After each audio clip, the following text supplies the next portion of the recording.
বৈষম্যহীন বাংলাদেশ গড়ে তোলার মাধ্যমে জুলাই শহীদদের স্বপ্ন পূরণ করতে হবে। কর্মক্ষেত্রের পাশাপাশি ব্যবসা বাণিজ্য নিশ্চিত করতে হবে সবার সমান অধিকার।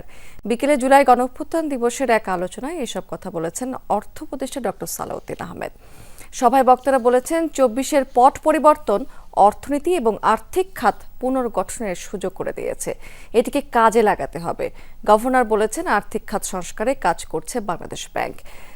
ব্যাংক কোম্পানি আইন এবং বাংলাদেশ ব্যাংকের স্বায়ত্তশাসনের জন্য সরকারের সমর্থন দরকার বলেও মন্তব্য করেছেন তিনি। অর্থ উপদেষ্টা বলেছেন গত ১৫ বছরে প্রতিটি প্রতিষ্ঠান ধ্বংস করা হয়েছে, সবকিছু পুনর্গঠনে অন্তর্বর্তী সরকার কাজ করছে।